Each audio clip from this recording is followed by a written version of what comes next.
Hello everyone, this video is going to be the first episode in a new series I'm calling Try 5.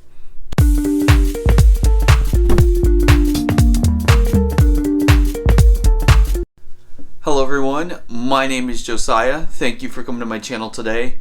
And like I said in the intro, I'm starting a new video series I'm calling Try 5. In Try 5, I'm going to be focusing on actors, directors, genres, and more, and I'm going to be picking 5 movies that I think you should check out.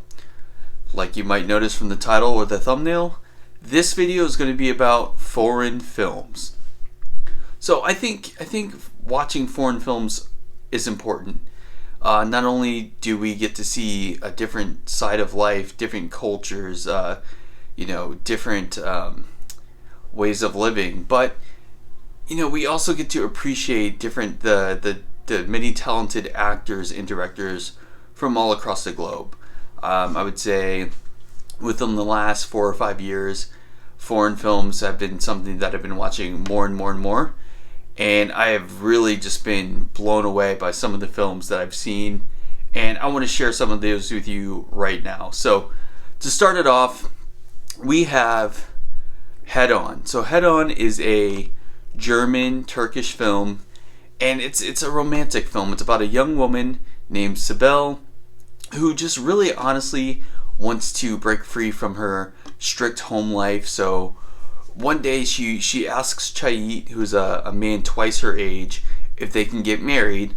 And between the two of them, it's under the agreement that it'd just be a platonic relationship. They would be married on paper and just otherwise act like roommates.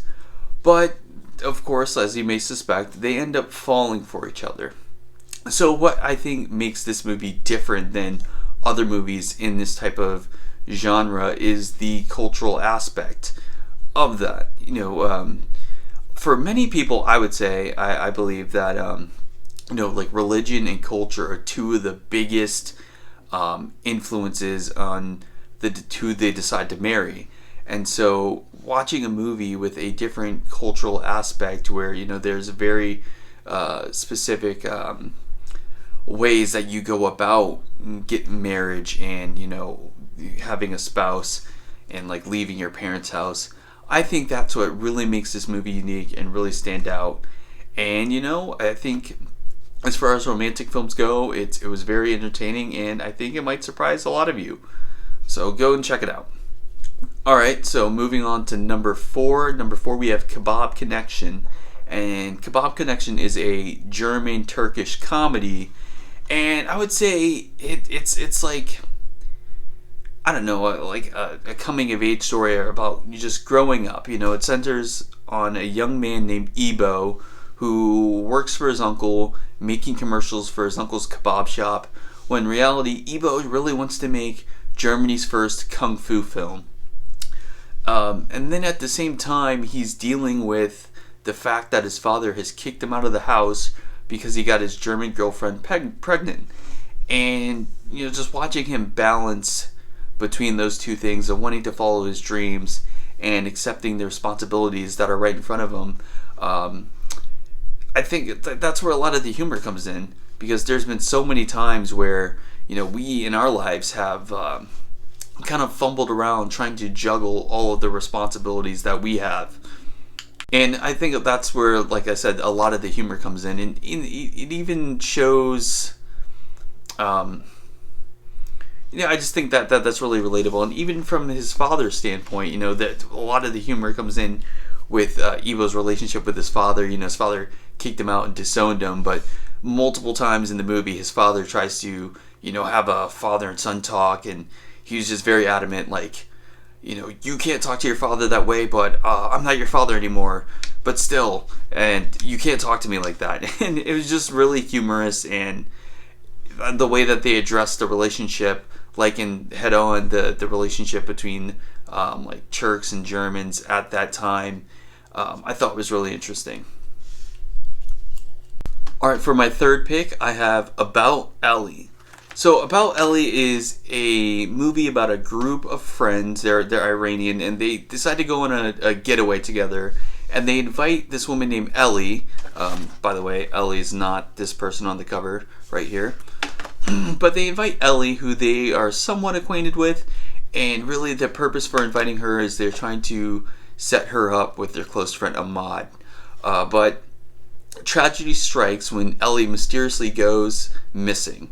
And this isn't really a movie about trying to figure out what happened to Ellie as much as it is about how the group kind of works through the situation.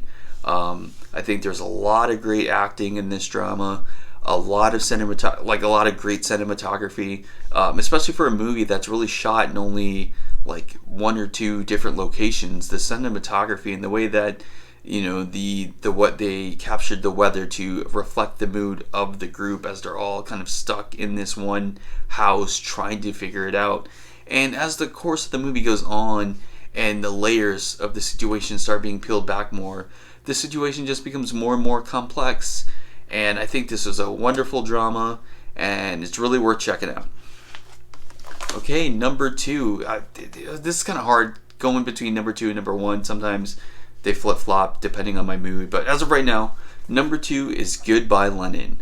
So Goodbye Lenin is a German film, and it takes place in Berlin, Germany, 1989.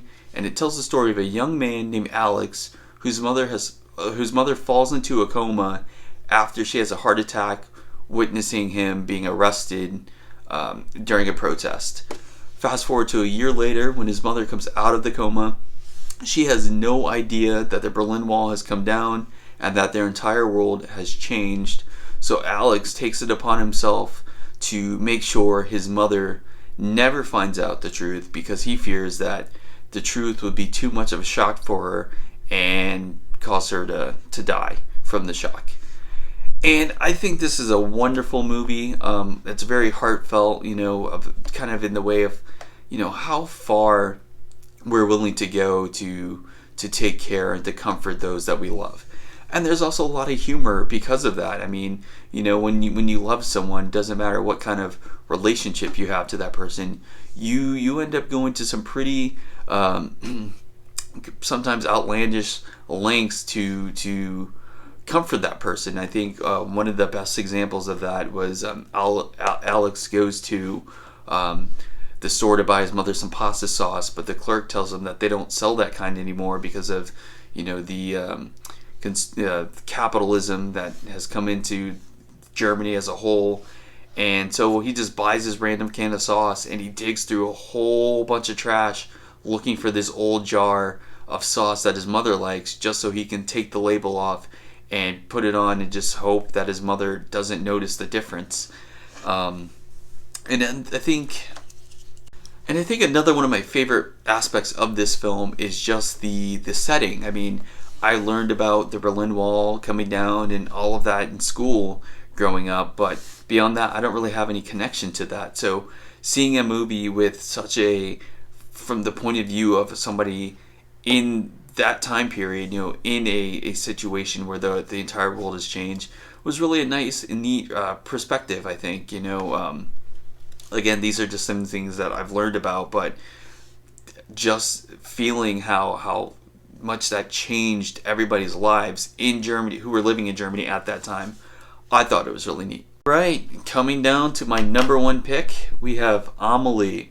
So Amélie is a wonderful French film, and it tells the story of Amélie and just how she just goes about her life. I think there's a very wonderful cast of characters in this film, not to mention the color palette and the cinematography, as well as just the story. I mean, it's kind of quirky in some ways, and that's one of the things I love about it. And I mean, there's just so many wonderful things I could say about this movie that I absolutely fell in love with it ever since I saw it, and it's become one of my favorite foreign films of all time. Well, guys, that concludes my episode of Try 5 for today. If you liked this video, make sure you give it a thumbs up and subscribe. It would really help me a lot. And let me know in the comments, what are some of your favorite foreign films? What do you think of my picks? And I'll see you guys next time. Bye.